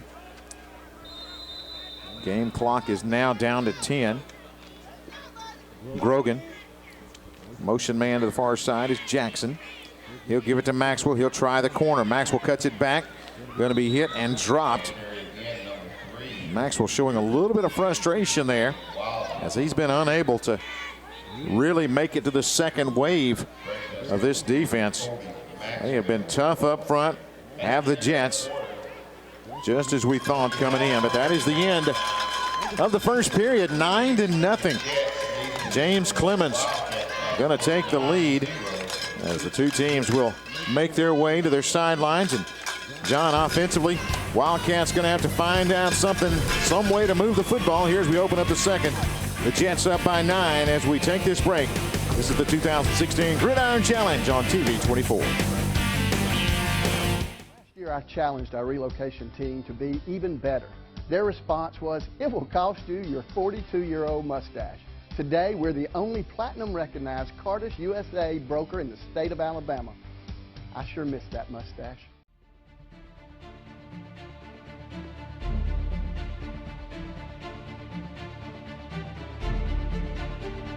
I got back my smack talk touchdown, hole-in-one, three-point home run, hat trick, pavement pounding, record-setting goal across the finish line. Because Core didn't give up, I didn't give up, and I certainly didn't give in. I'm gonna get back to doing what I love. I'm gonna get back to winning. What sets ERA King apart? Lead management technology and search engine optimization, virtual tours, curbside audio, enhanced listings with Trulia, Homes.com, and Realtor.com on every single listing. Yes, and rule number one, just do the right thing.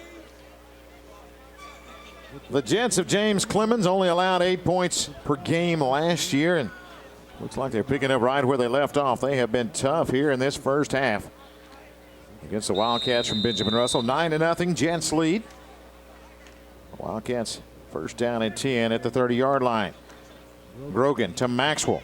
Hit at the line of scrimmage. And again, we were talking about Michael Sharpley during the break. 5'11", 240 linebacker. He may be the leading tackler in this ball game for the Jets. You look at this team, Tom, and there's not a weakness on this defensive side of the football. They are big up front, big defensive ends, big and fast at middle linebacker.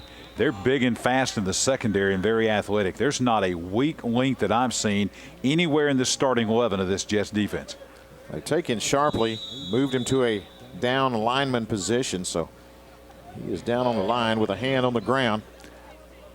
I think we may see Joseph Price over there may have lined up in the neutral zone. I think the officials talking to him and said, you lined up with your hand over there on the other side of the line of scrimmage. So I think that's going to be an offside penalty against the Jets.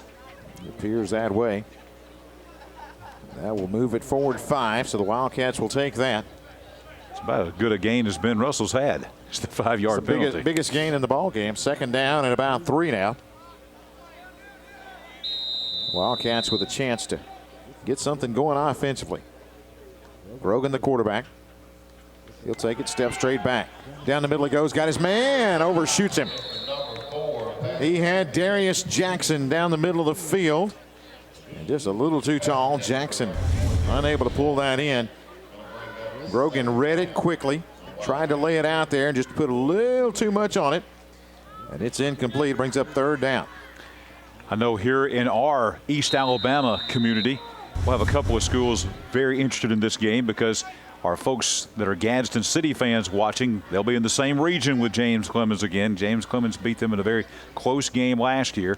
And, of course, Ben Russell will play Oxford this year. Now, last year it was a region game. This will not be a region game this year, but they're playing in a non-region game once again. So I know a lot of folks in Oxford and a lot of folks in Gadsden going to be watching this game with interest because this will be obviously two of the better teams they'll have on their schedules. Yellow Jacket fans trying to come a little early and check out this look at the Benjamin Russell Wildcats because Oxford playing next tonight, taking on Ray County, Tennessee. They have the penalty again, jumping in the neutral zone.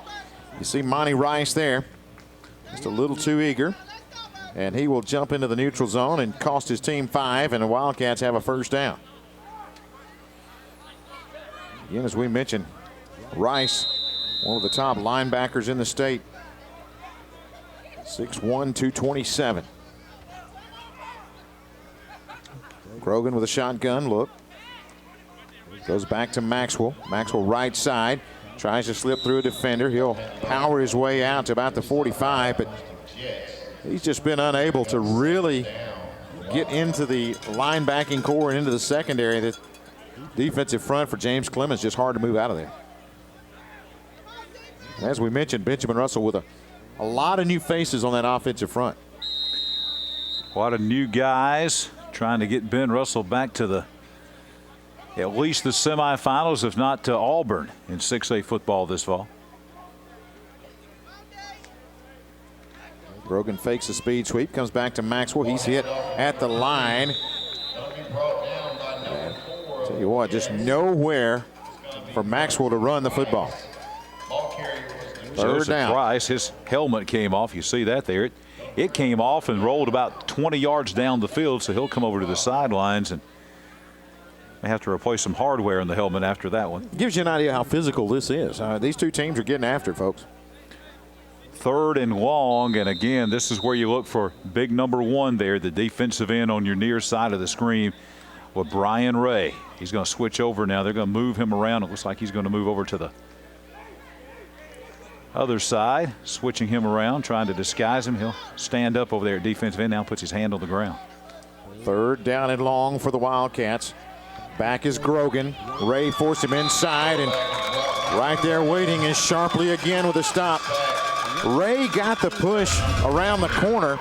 You see it right here. Ray will flash into your screen, and as soon as Grogan steps up, Sharpley is all over Cole Grogan, and he'll drive him down, brings up 4th down for the Wildcats. Well, Brian Ray, number 1, 6'4", 260-pound defensive end, already has made it to the opening finals. That's the big elite camp that they have in the summertime up in Oregon, and with the top prospects in all of America. Tommy, we mentioned that Monty Rice had 16 offers. 40 offers on the table now for LeBrian Ray. He's cut it down to 12, and this is a who's who of college football. Alabama, Georgia Tech, Michigan, Arkansas, Ole Miss, Tennessee, Florida State, Oklahoma, Texas A&M, Notre Dame, Auburn, and Texas. Pretty good list. He's going to choose between those 12. And as we said, he's a 4-star, number 45 player in America that you're seeing here. And they think he's going to move up and be a 5-star before the summer's over. And Michael Sharpley, we've called his name a lot. He has several offers, FCS and Division II. If he keeps playing like this, yes, he will move into that D1 rank as well. James Clemens offense back on the field, rolling out. The pass on the outside is caught. Spin move at the 30. Out across the 35-yard line goes to Rolla Walker again. Well thrown football as Arias delivers it on the money. A couple of spin moves there. Good catch, good spin move, good play in traffic, avoiding a couple of tackles. That's another player that Coach Waldrop talked about was going to be a playmaker for them. Tarola Walker, we saw Wilder earlier, and of course the tailback Devin Atkinson. Atkinson gets called left side, a lot of real estate in front of him. Midfield, 40-yard line. He'll finally be caught and dropped as he gets inside the 35, down to about the 33-yard line goes Devin Atkinson. Tay Johnson got caught leaning inside, and then Atkinson went outside, and it was a lot of green grass there. That's another big run by Atkinson. So the guys that Coach Walters told us he was looking to be the playmakers, all 3 of those guys have shown us something here at Jacksonville State. James Clemens' team looking good on both sides of the football, I'll tell you that. Arias again, the give up the middle, but not a lot of running room. Still trying to find his way out of there is going to be Cassidy. We saw him run in the JV game, and this time he'll lose a yard. Brings up 2nd down, about 11. We mentioned on the previous run, Tay Johnson of Ben Russell being maybe a little bit out of position. That time he was in perfect position. Good penetration to blow up that play in the backfield. 9-0 the score. James Clemens inside the Wildcat 35-yard line. Quick hitch on the outside catch is not going to be made. That time Walker couldn't pull it in. There's a flag on the play. I believe they may have illegal procedure as well against James Clemens. The officials will meet to discuss, but that one came very quickly in the interior. It's sort of amazing, Tommy. The JV, where you think you'd have a lot of mistakes, I think we had 1 penalty in that entire game. Then we get to the varsity, and we had a number of penalties already. Exactly the opposite that you would think it would be, especially in the spring. That's going to move it back after the illegal procedure call against James Clemens. Moves it back to about the 39-yard line, where it brings up 2nd down at about 15.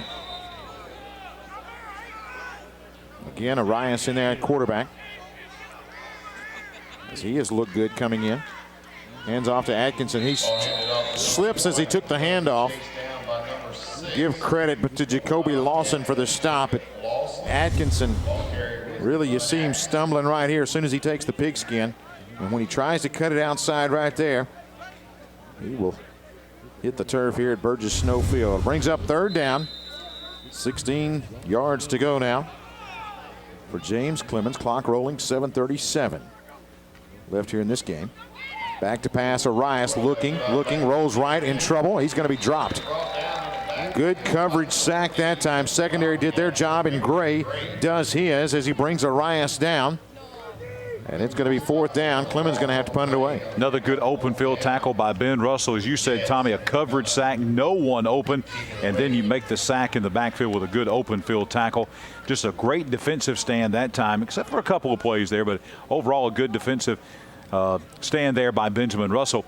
You know, anytime TV24 is out and involved with football, we're always throwing out T-shirts, and I know we've got for this game, we didn't have it in the JV, but the varsity end of it, the Ben Russell cheerleaders made it all the way up here from Alexander City.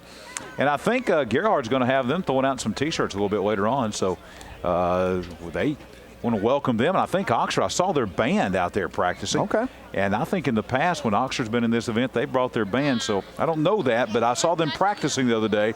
So we might see even some band action here in game number 2. Big event here at Burgess Snowfield. We've got 7:18 left in this one. Wildcat offense with a chance to get on the board here. Snap goes through Grogan's hand. He'll just have to fall back on it. Back at about the 7, and my goodness, Maxwell just met LeBrian Ray in the backfield as they went back. And LeBrian Ray drove Nakobe Maxwell back inside the 5. But a big loss that time for this offense for the Wildcats. James Clemens D is plenty good enough without starting off a series, giving them 13 more yards, a deficit of 13 yards. And now you're backed up all the way inside the 10. It's going to be 2nd down and 22 against an elite high school defense here. Grogan in there at quarterback. Maxwell with him. He'll take the snap. Give it to Maxwell, and he couldn't get anywhere. Coach is wanting a false start over here for James Clemens, and very well could have been, but instead, penalty not called. 3rd down and long for the Wildcats, and offensively just unable to get anything going here in this ball game. And they've shut down Nakobe Maxwell, and Maxwell is, we pointed out in the open, 2nd team All-State last year in 6A, over 1,500 yards, 250 yards in the state semifinals against state champion Spanish Fort, and he's been able to do nothing today against this James Clemens D. 3rd down, look for him to get the call here again. He does, left side, and dives out to the 10-yard line. But it's going to be 4th and long, and so the Wildcats will have to kick it away again. And Maxwell limping, you see him going off there. Now able to shake it off.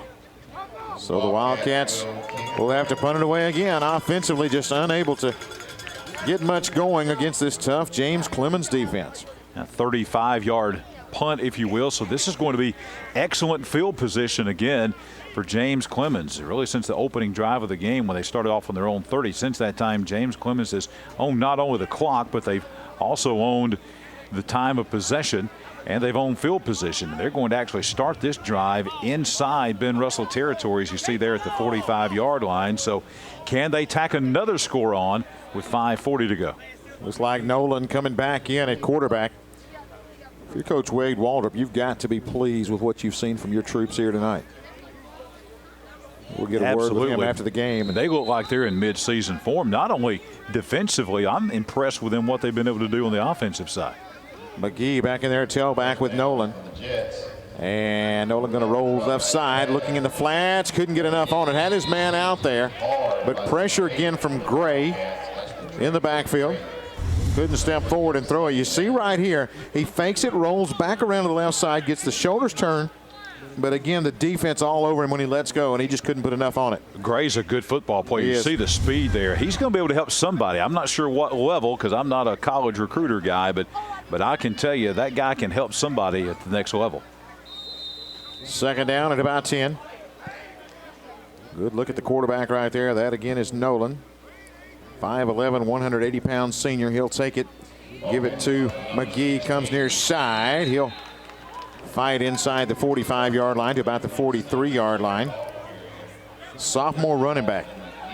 And I'm going to tell you, you look at that young man right there, a lot of folks would love to have that 10th grader in their backfield as well. Clemens with a lot of talent on display here. Nolan in there at quarterback. Back behind him now, it looks like Cassidy in there. And flag is going to be an illegal procedure. Trying to go with that bubble screen on the outside again, and Walker had made the catch. 2 blockers in front of him. Let's go to Gerhard Mathangani. I think he's over on the Ben Russell sidelines. Gerhard? Yes. Yeah, guys, I'm right here with the Ben Russell cheerleaders about to throw the touchdown T-shirts, as we call them. Now here in the varsity game, the Ben Russell cheerleaders coming out. Not only is for spring football for the football players, also for the cheerleaders as well, getting some work in. Girls, do your thing. Showing the arms there as they throw out the T-shirts. And John, I tell you what, great job when you get the cheerleaders involved and able to show off the arms. A throw down the middle, and it's going to be incomplete. Pressure again from Gray. You see it as he's coming off that edge. He is able to get in the backfield extremely fast, John. Jeremy Pruitt may be standing over here going, okay, who's this Gray guy? This is number 8 for Ben Russell. He is putting on a clinic out there at middle linebacker. A little bit undersized, but I'm telling you, this guy is a fantastic football player for the Wildcats. Only a junior and able to really get some work done here in this ball game, turning some heads as he is able to get in the backfield. Seems like on every snap. You see the pressure coming backside, and he just unloads on Nolan, and he's unable to get anything on that throw. He has disrupted the last 2 drives by James Clemens single-handedly coming off the edge. Wildcats take over offensively, starting this drive at their own 20-yard line. As we mentioned, Maxwell unable to really get anything into the second level, as he's unable to get outside of the defensive front because the Jets defense has been so strong up front. First down and 10. New quarterback in the ball game for the Wildcats, and that is Cam Caldwell, the senior, as he is in there with Maxwell back behind him. He'll take the snap. Left side, nothing. That hit right there. We'll check in with Gerhard once again. What you got, buddy? We had the touchdown T-shirts earlier. I'll show you now what they look like here with the Lady Wildcats of Benjamin Russell. These are the touchdown T-shirts that all the fans will be getting here during the regional Gridiron Challenge. Ladies doing a good job of showing their support, and we are thankful for the support from Core Sports. Ladies, thank you, guys. Back to you. Awesome. Benjamin Russell Wildcat cheerleaders getting it done here on a Friday evening. Handoff on the right side, trying to get to the corner. Not a whole lot there, and another big hit as David Heron, the junior, tries to get to the boundary. But this Jets defense, just nothing. There's nowhere to go. We talked about it earlier in this quarter, this half. There's not a weak link on this team. You know, we saw Ben Russell and Muscle Shoals play last year, and we saw enough in the spring to know that those were going to be 2 elite teams.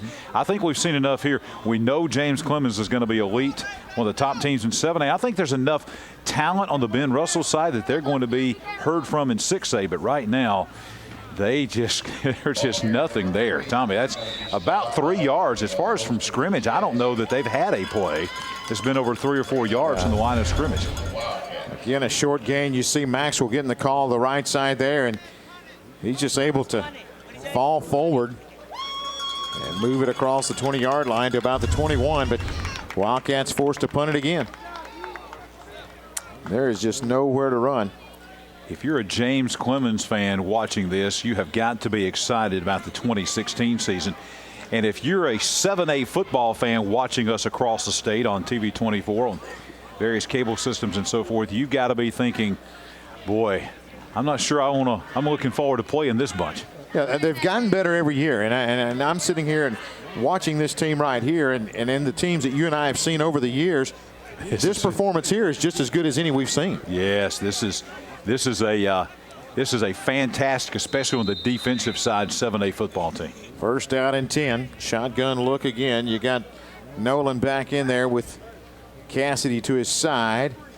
And Nolan going to keep it up the gut to about the 47-yard line. So he'll gain about 4. Second down and 6. The one thing about it is just trying to figure out exactly what you can do at quarterback. We've seen a couple of quarterbacks getting the call for James Clemens. You've seen Nolan. You've also seen Arias. So just one of those things that basically don't know if they're going to go with a platoon system this fall or if they're going to settle on one. But both have had some pretty bright moments in this ball game. That's Cassidy going left side. Got good speed. He'll cut it back. Got his first down.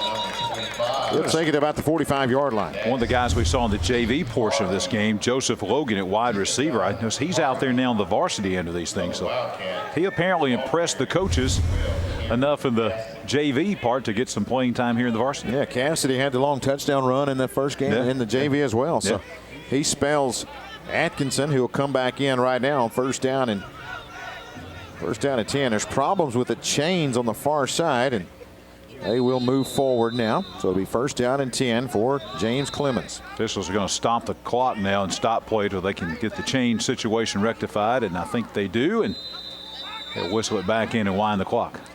So 2:21 and rolling left here in this contest. Nolan, empty backfield behind him. He'll stop, throw it in the flats. Catch made by Atkinson. He slips one defender, slips two, but then a host of Wildcats will track him down at about the 40-yard line. Thompson on the stop there across the way. Just a quick hitter out here, trying to get your athlete in some space.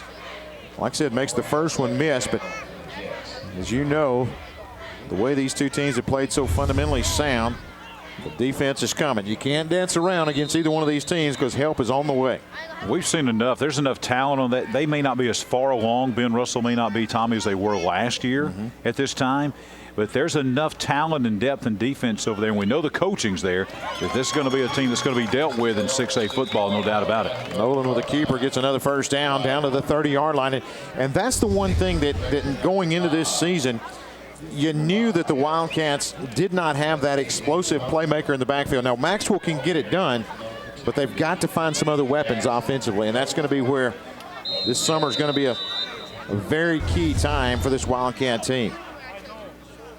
Jets are moving it well down to the 30-yard line. It is first down and 10. They'll throw it on the outside. Catch is made. Good stop out there. Knifing his way in there is going to be Whetstone. He'll chop the legs out from under Tarola Walker. A loss on the play as Whetstone reads it, beats the block, cuts the legs out. It's second down at about 12. As far as schedules go, not a lot of changes in James Clemens' region. Basically, Hazel Green moved down to 6A, and they moved Hewitt-Trussville in. And they beat Hewitt-Trussville last year 22-0 in the first round of the playoffs. So not a lot of changes there. And for Ben Russell, as we see, another big run here by James Clemens, getting close to the red zone for Ben Russell. They lose Oxford and Valley and Pell City out of their region. Helena, Pelham, and Wetumpka moving in. Oxford and Pell City moved up into North Alabama, and Valley moved down to 5A. But they'll keep Oxford on the schedule as a non-region game. Third down here for the Jets. Quarterback keeper goes left side, trying to bounce it and does. Close to first down yardage, but he stopped, looks like shy of the 20. Needed to get right to the 20-yard line to keep the drive alive, and that's something right there that you'll show is basically you can fall forward and get your first down, but the clock will expire here in this contest. 9-0 the score as James Clemens will win this one by the 9-point margin. Tell you what, a couple of impressive squads here. They will be fun to keep up with coming this fall. As we will be back with more football here on TV24. Football continues in just a moment.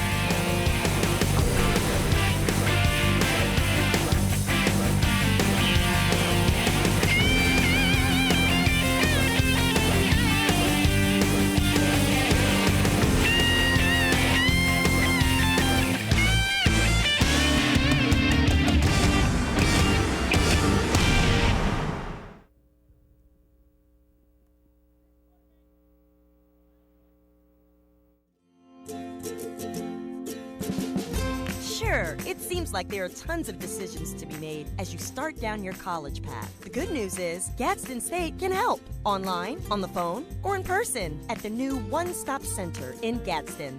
How much can I save? What career is perfect for me? Help with everything from admissions to financial aid. And when all the answers point towards saving money close to home, you'll see why so many decide to make their first stop Gadsden State. Experience a blast from the past in Glencoe. The Big Chief Drive-In has been an East Alabama tradition since 1963, and families from all over are still discovering what a great place it is to meet up with friends for good food and great memories.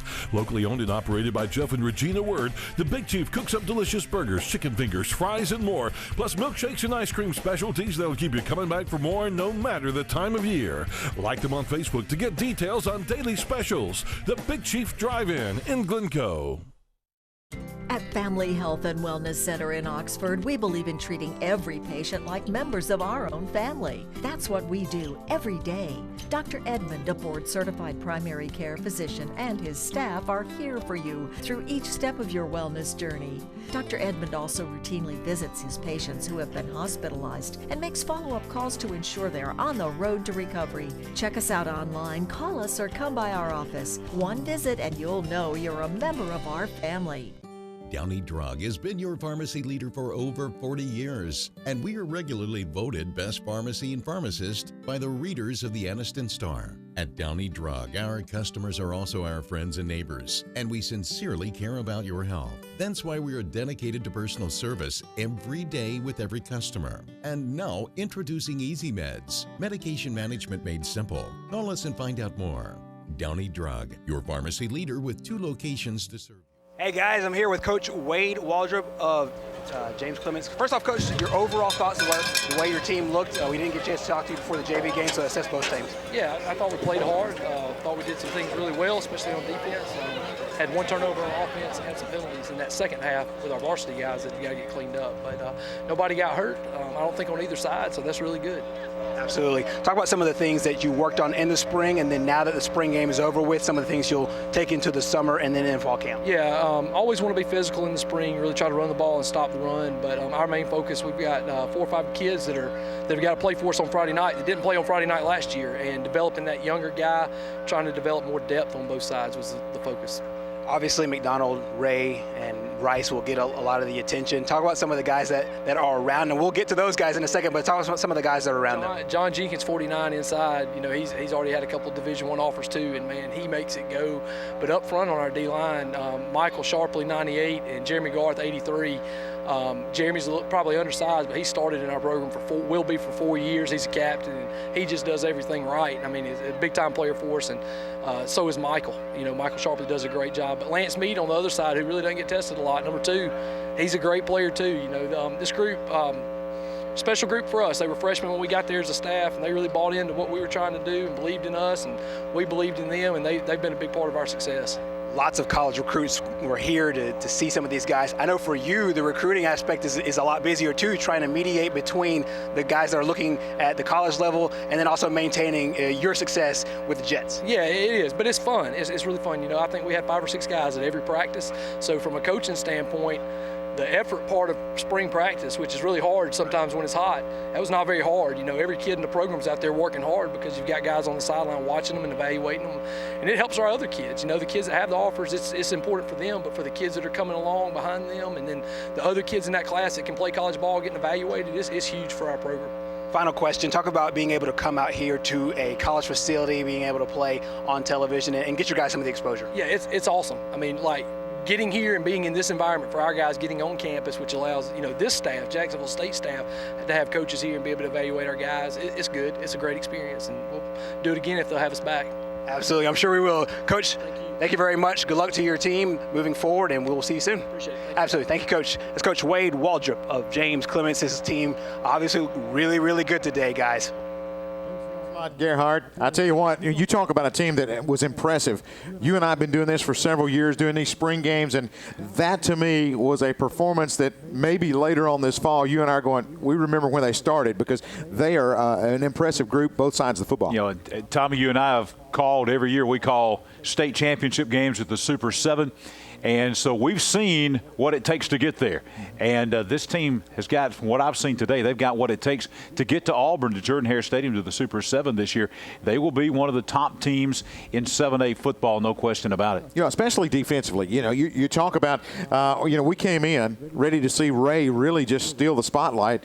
But to me, you're talking about number 98, Sharpley, who was the most impressive player defensively to me today. Yeah, they've got, and you heard him talking about the fact that they've got multiple, not just the 3 big guys, but other guys with Division I offers, other guys with college offers, maybe not necessarily Division I.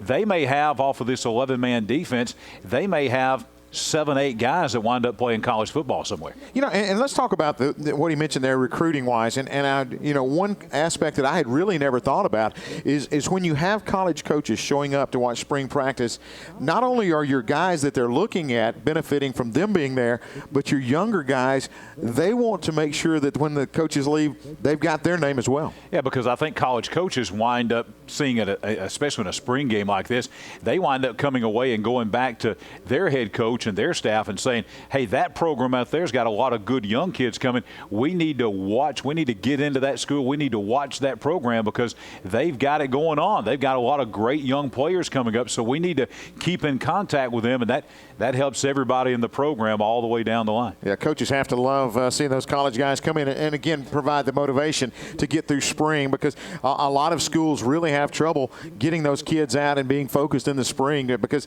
it's a tough time. A lot of them tying it with baseball and different things like that. Spring practice is really a lot of work, and so an opportunity really there to make those kids become focused. Let's talk about Benjamin Russell a little bit. I think offensively they're going to have to find a way to get more people involved than just Maxwell. That's going to be the key. We saw Grogan at quarterback. We saw Caldwell. Neither Tyree Gray that's going to be able to break an 80-yard run every other snap because you're going to have to find some way offensively to take some of the load off of Maxwell. I think really what you're looking at here is you're looking at what you just talked about, and that is the offensive side of the football is where the question marks is. I think we saw enough of the defense, and we know Danny Horn well enough to know that they're going to be good on defense. By the time we get into late September, October, they get into the meat of the Class 6A Region 4 schedule, they're going to be right there, and they're going to be in contention. The question's going to be, and you raised it during the game, is can they get enough playmakers? I think that's the thing. We know they've got one with Maxwell, but I think it really boils down to the passing game. They're going to get anything out of the passing game so that teams can't just load up the box and talk about Maxwell and focus on him. That's it, because they've got to find a way to open it up a little bit offensively. Let's take a look at the schedule for the upcoming fall. When you talk about Benjamin Russell, they've got a tough schedule ahead, opening up on the second week. That first week is really called week 0, so an open date there. Taking on Central Clay County on the road. That game will be played at Volunteer Stadium, then on the road to Pelham. The home opener September the 9th against Chelsea. And, John, you look at September 16th, everyone in Alex City circles that date every year. That has developed into such a big rivalry over the last couple of decades, especially, really going back into the 80s. Opelika and Ben Russell, just about 40 miles apart there on Highway 280, and 2 elite programs. And that's a pretty good gauntlet there. You're talking about Chelsea at home, and then back-to-back weeks of going to Opelika and to go to Oxford. Now, Oxford's not a region game this year, as we pointed out. As a matter of fact, the 3 new teams coming into their region, that's Pelham coming in there. You also have Helena coming in, and the game at Wetumpka. Those are new region games. Oxford's a non-region game. They're going to keep Chelsea. They're going to keep Chilton County, and they are also going to keep Central Clay's a non-region game, but that'll still be on the schedule. That, as you know, Tommy, has developed into quite a rivalry as well. Of course, obviously with Danny Horn having coached for so many years in Clay County, that is always a packed stadium. And then you got Minor in there coming in on October 7th, and a game on a Thursday night, October 27th at Beauregard, and that may not on the surface look like in past years, if you said Ben Russell Beauregard, you'd think that'd be a blowout. Beauregard has probably improved as much as any program in this state in any classification from where they were, say, 4 or 5 years ago. So that's a dangerous game for Ben Russell. They're going down to play the Hornets in Lee County on a Thursday night to end the season. Yeah, I've had the opportunity to see Beauregard play the last couple of years, and they have some talent there coming back again next year. They are definitely a formidable opponent for the Wildcats. But region favorite, what do you see in that region, John? Well, I think it's Opelika and Ben Russell until further notice. Right. Pelham still trying to build their program. Chelsea made some noise last year. And then, of course, you know, Chilton County's had some decent teams. Helena in there. Wetumpka's been down the last couple of years. I think it's the same, too. It always seems to be in this region.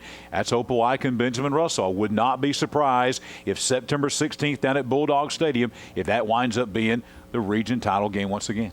We have seen some great talent on the field here in the first game that we've had between James Clemens and Benjamin Russell. More action coming your way. The Oxford Yellow Jackets, Ray County, Tennessee.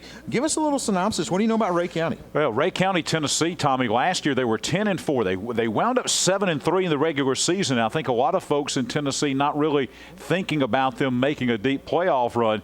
But this is a team that went all the way to the state semifinals in Class 5 of there. 6 classes in Tennessee. They went to the semifinals. They were 1 game away from being in the Tennessee 5A state championship game. Tradition-rich program. Andy Kelly, former quarterback at the University of Tennessee. He's a Ray County product. They've had a number of players over the year that have been kind of a pipeline from Ray County over to Knoxville to play for the Tennessee Vols. So tradition-rich program. They're excited about coming here. This is the first time since 1992 that they have played in the state of Alabama in high school football. They came to play at Prattville back in 1992, their first trip back down here. They are excited. And then the Oxford Yellow Jackets, we talk about big-time prospects. Kenny Britt, household name already in this part of the state of Alabama, becoming known around the state and around the southeast as well. A linebacker's got a lot of offers from a lot of different schools, a big-time Division I prospect. He'll be another elite talent that we'll see here in just a few moments. It's going to be a lot of fun. The Yellow Jackets trying to rebuild and reload and have more success here in 2016. As you see, I'm warming up there to get ready for the matchup. Let's take a look. We talked about Benjamin Russell's schedule in 2016. We just finished with James Clemens. The Jets in 2016, they also open up 26th, taking on Gardendale on the road. They will be across the road and taking on Bob Jones there in week number 2. That road trip to Gadsden City, September the 9th, there will be some phenomenal talent on the field that night, John. Absolutely, and that's really the stretch right there, Tommy. As far as a region championship goes, right off the bat, it wasn't this way last year, but this year it's going to be right there. I think by the time you get to the middle of September, that James Clemens, in my opinion, I think James Clemens can wrap up that region. If they can win at Bob Jones on Labor Day weekend, and then if they can beat Gadsden City the next week, they are going to be totally in the driver's seat, because you look at Sparkman, Grissom, Huntsville, Buckhorn, and even Hewitt-Trussville. I mean, Hewitt-Trussville is a great team. They've got to go to Trussville, and they'll be much improved. But they beat Trussville in the first round of the playoffs last year, 22-0. So you kind of figure they're going to be the favorite there. And so I think if they can win those two, they had a tough game with Gadsden City last year, close game. Their only regular season loss was 27-24 to crosstown rival Bob Jones. So obviously those are the two big games.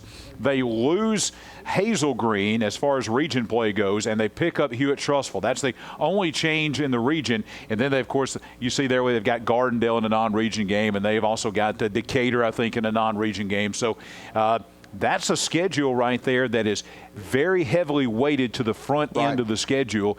If they can get to the middle of September and they're undefeated, I think they may have a chance at going undefeated. Well, we said earlier in the broadcast, we felt like they were in mid-season form. They're going to need to be as they open up the season, opening up in that gauntlet. But going to be a tough road there, especially the first month for James Clemens. But from what I've seen here today, I really feel like that they could be going deep in the playoffs in Class 7A. Absolutely. I think that they proved last year. You know, they lost to Spain Park in that second round game, one of only 2 losses, 13-10. Spain Park goes on to the state championship game and narrowly loses to McGill-Tulane by 2 points at 14-12. So I think you could make a case that James Clemens, even last year, could play with anybody in 7A football. And now you've got 8 starters back on defense, 17 starters back overall. I think when the ASWA preseason poll comes out, I'll be shocked if James Clemens is not in the top 3 or 4 in the state in 7A. You know, my question is, a lot of folks are always waiting on the John Holder pigskin pick for the year as far as your teams. I know you're still thinking about it, but I know that James Clemens has to be in consideration. Yeah, James Clemens definitely will be in my top 10 as far as a Super 7 pick. You have to read the magazine coming out in August to find out. We're going to take a timeout. We'll continue to set the stage for more football coming your way. It's the 2016 Gridiron Challenge coming up next. It's Ray County and Oxford right here at Burgess Snowfield. We'll be back in just a moment right here on TV24.